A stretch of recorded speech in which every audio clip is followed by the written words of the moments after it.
আসসালামু আলাইকুম, সবাই কেমন আছেন? আলহামদুলিল্লাহ আমিও ভালো আছি। আজকে অনেক দিন পর একটা ভিডিও নিয়ে আসলাম।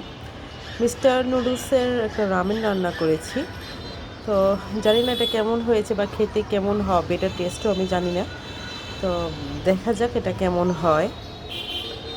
মানে খুব স্পাইসি, এটার যে টেস্ট মেকারটা ছিল সেটা খুবই স্পাইসি ছিল। তো দেখা যাক খাওয়ার পরে এটার কী ফিলিংস হয়। তো দেখি। এটার টেস্টটা খুবই ঝাল, খুবই ঝাল। অনেকটা ম্যাগির মতো লাগতেছে, বাট মানে স্পাইসির পরিমাণটা খুবই বেশি। খারাপ না, ভালো। আপনারা কিনে খেতে পারেন, ভালো, বাট খুবই স্পাইসি।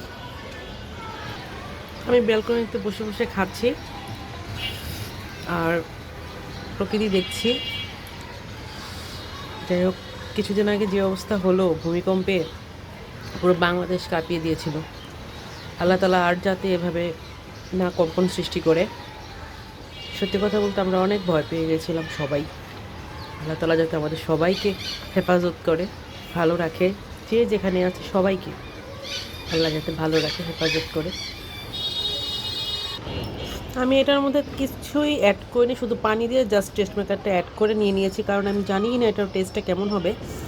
তো কিছু অ্যাড করলে যদি খেতে না পারি, তাই আর অ্যাড করিনি। রামেন খেতে খেতে এত ঝাল লেগে গিয়েছে, এখন একটু কফি বানিয়ে নিয়ে আসলাম।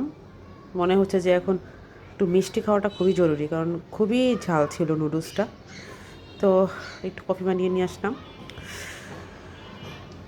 তো আবার কথা হবে, সবাই ভালো থাকবেন। আসসালামু আলাইকুম।